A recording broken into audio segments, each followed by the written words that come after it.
Hello friend, আসসালামু আলাইকুম। কেমন আছেন আপনারা সবাই? আশা করি আপনারা সবাই ভালো আছেন। আপনাদের দুই আলহামদুলিল্লাহ আমি একদম ভালো আছি। এই যে দেখেন, মাছ আর মাছের ডিম ভেজে রেখেছি, পটল ভেজে রেখেছি, পটল আলু বেগুন, তারপরে মাছের ডিম দিয়ে একটা মানে গামাখা তরকারি রান্না করব সেটাই। তো দেখেন, এটাকে আলুটাকে ভালো করে মশলার সঙ্গে কষিয়ে নিচ্ছি। আর ফোড়নে গোটা জিরে, শুকনো লঙ্কা, কালো জিরে একটু ফোড়ন দিয়েছিলাম। দেওয়ার পরে দেখেন আলুটাকে ভালোভাবে কষিয়ে পটলটা আলাদা ভেজে রেখেছিলাম, পটলটাকে দিয়ে দিচ্ছি, এর সঙ্গে দিয়ে এটা রান্না করছি। খুব সুন্দর খেতে হয়েছিল। আমি মনে করেছিলাম বেগুনগুলো দিলে কেমন হবে না হবে, আর সাদা বেগুনগুলো মিষ্টি মিষ্টি লাগছে, তো খেতে এত ভালো লাগছে যে কি বলবেন। মাছটা এখন দেবো না, মাছের ডিমটা তাই জন্য তুলে রাখলাম, একটু পরে মাছের ডিমটা দেবো ওইটাই। তারপরে দেখেন অল্প তরকারি রান্না করছি একবেলার জন্য, কেননা দুবেলা রান্না করছি না আমি, ওবেলা একটু আলাদা কিছু রান্না করব, বরকে গরম গরম একটু করে দেবো তাই জন্য। আর এই যে দেখেন অল্প জল দিয়ে দিলাম, জল দিয়ে একটু ঢাকা চাপা দেবো মশলার কাঁচা গন্ধটা যাওয়ার জন্য। তারপরে ফের ভালোভাবে এইটাকে কষাবো। আর কি কি রান্না করছি আপনাদেরকে দেখাচ্ছি। আর দুটো কড়াই দুদিকে চাপিয়ে দিয়েছি রান্না করার জন্য, এইদিকে তরকারিটা চাপা দিই। আর তার আগে টমেটো কিছু দিয়ে দিই, টমেটোটা দিতে লাগবে। আর আমার বর না টমেটো দেওয়া সবজি খেতে অনেক অনেক অনেক ভালোবাসে তাই জন্য। আর এইদিকে দেখেন মশলা কষাচ্ছি মাছের ঝোলের জন্য। 2 চাকা মাছ ঝাল দিচ্ছি, 1 চাকা আমার 1 চাকা বরের। তো এই তো, আর বেশি নিলাম না মাছ, কেননা মাছ বাসি ওবেলা খেতে চায় না বর, একদম খেতে চায় না, ফেলে রেখে দেয়। আর ফ্রিজে দেখবেন ওই মাছের কোনো, ফ্রিজে রান্না করা মাছের কোনো স্বাদ থাকে না একটু, সে মাছ যেমন একটু খেতে ইচ্ছে যায় না। আর বাটনা বেটেছি বলে তাই জন্য শিল আর নোড়াটা এখানেই রয়েছে, এগুলো ভালো করে ধুয়ে মেজে রেখে দেবো। আর এইটাও ভালোভাবে হয় না এখনও। আর একটু মশলাটা মানে ঢাকা চাপা দিয়ে দিয়ে মশলাটা ভালোভাবে কষিয়ে নিচ্ছি। আর তারপরে দেখেন আমার রান্না বান্না সব কমপ্লিট। এবারে মানে ঝোল দিয়ে মানে ফুটে গেছে মাছটা সব কিছু একসঙ্গে, এবারে নামিয়ে নিচ্ছি। প্রপার রেসিপি তো দিই না আপনাদেরকে তাই জন্য।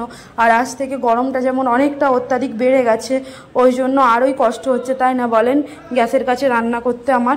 তো কদিন ধরে বেশ কুর্তি টুর্তি পরে চালিয়েছিলাম গরমের জন্য, তো এই ঠান্ডার জন্য। এখন আর তো গরমটা ফের চলে আসছে বলে ফের যে সেই আগের মতো হচ্ছে।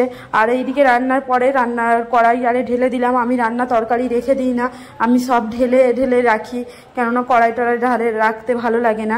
আর এইদিকে দেখলাম যে এইদিকের এই তরকারিটা হয়ে গেছে। আর অনেক তো গামাখা তরকারি করেছি, তাই জন্য একটু খাওয়ার জন্য মুসুর ডাল লাগবে, তাই জন্য ডালের জন্য কুকারটা চাপিয়ে দিচ্ছি, কেননা একটু দেরি মতো হয়ে যাচ্ছে ওই জন্য। আর এই তো দেখছেন তরকারিটা কত সুন্দর লাগছে, কত লোভনীয় লাগছে দেখতে, খেতে এটা মাশাআল্লাহ এত ভালো হয়েছিল না, আপনাদেরকে বলে বোঝানো যাবে না ফ্রেন্ড, অনেক সুন্দর হয়েছিল।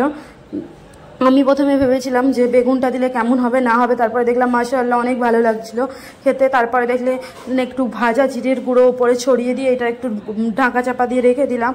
তো তারপরে দেখেন এইদিকে কড়াই মানে তেল দিয়ে দিলাম, কড়াই বলি কুকারে তেল দিয়ে দিলাম। কুকারে তেল দিয়ে একটু গোটা জিরে শুকনো লঙ্কা ফোড়ন দিচ্ছি, কারণ ডালটা একটু ভেজে টাইপই করব। তারপরে পেঁয়াজ দিয়ে দিলাম, পেঁয়াজ দিয়ে এইটাকে যখন একটু ভাজা ভাজা মতো হয়ে যাবে তারপরে ডালটা দিয়ে দেবো। ডালটা একটু আগে থেকে ভিজিয়ে রেখেছিলাম যাতে একটা হুইসেলের মধ্যে হয়ে যায়, তাই জন্য। তো আজকে 2টো হুইসেল দিয়েছি তাও ডালটাই। তো যাই হোক, তাও ভালোভাবে হয়ে গেছে। আর ডালে আমি লঙ্কার গুঁড়ো দেবো না, শুধু হলুদ গুঁড়ো দেবো আর জিরে গুঁড়ো দেবো, এই দুটো দিয়ে ডাল রান্না করব আমি। এই দুটোই দিই সাধারণত, লঙ্কার গুঁড়ো খুব কমই দিই আমি ডালেতে। তো এই তো এরকমভাবে রান্না করছি। এই ভোনা ডালটা না, এটা কুকারে থেকে যদি কড়াই করা যায় আরও বেশি টেস্ট হয়, তো আমি কুকারেই করে নিলাম। তো যাই হোক, ভালোভাবে মশলাটা কষিয়ে নিচ্ছি আমি, কষিয়ে এটা পরিমাণ মতন জল দিয়ে এটা চাপিয়ে দেবো, চাপিয়ে দিয়ে হুইসেলের অপেক্ষা করব। আর সেই ফাঁকে আমি এই দিকের ইয়েটা করে নিই, এই যে মানে তরকারিটা ঢেলে নিই কড়ার এই দিকের কড়াই। আর আজকে তেমন বেশি আমি ব্লগ শ্যুট করি না, যতটা করেছি ততটাই আপনাদের সঙ্গে শেয়ার করছি। এই তো এইরকম।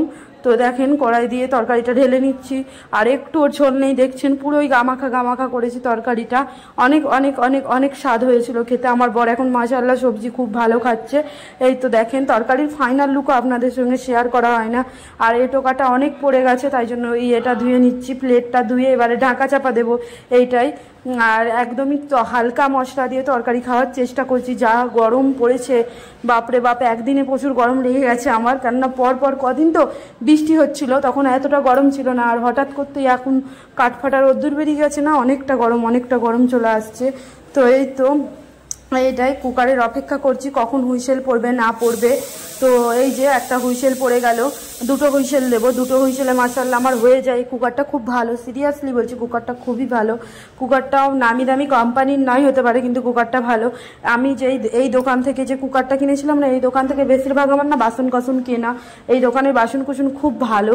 তারপরে দেখেন আমি ভাতে না অনেকটা, কালকে রাত্রে না ভাত বেঁচে গেছিলো, আমি আর আমার বর খেতে পারি না, একটুকু রান্না করেছি তাও ভাত বেঁচে গেছে। তো সেই ভাতটাই চাপিয়ে দিলাম একটু, সেই ভাতটা বলতে কি ভাতে ভাত দিলাম, একটু ভাত দিয়ে একটু চাপিয়ে দিলাম জল দিয়ে, দেওয়ার পরে বলক উঠলে তারপরে আমি ভাবলাম যে করবো, ওই ভাতটাই চাপা দেবো।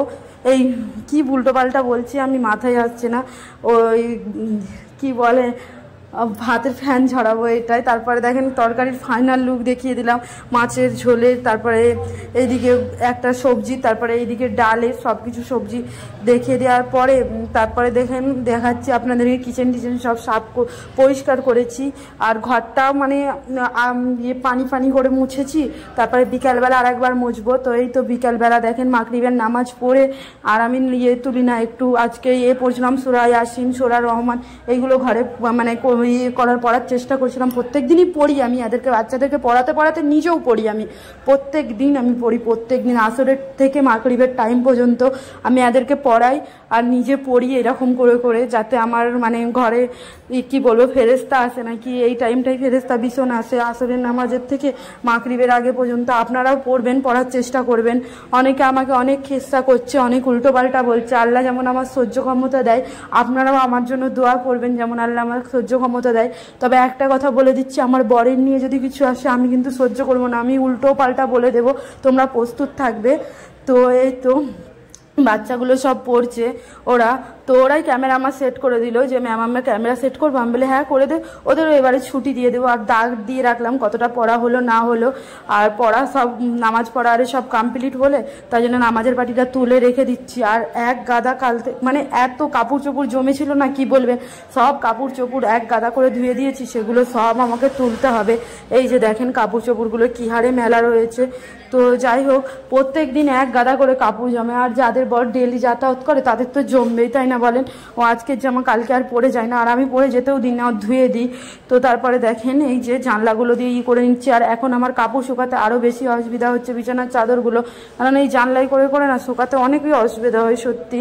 তারপর দেখেন আমার কুর্তি বলো নাইটি বলো অনেক কিছু ছিল, সেগুলো তুলে ওই ঘরে নিয়ে যেয়ে আমি রাখছি এক এক করে। তো এই তো আমি তারপরে বললাম যে ক্যামেরাটা অফ করি। তারপরে দেখেন রাত্রেবেলা বরকে আম কেটে দিয়েছি, বড় আম খাচ্ছে। এইটুকুই, ভালো লাগলে অবশ্যই লাইক করবে।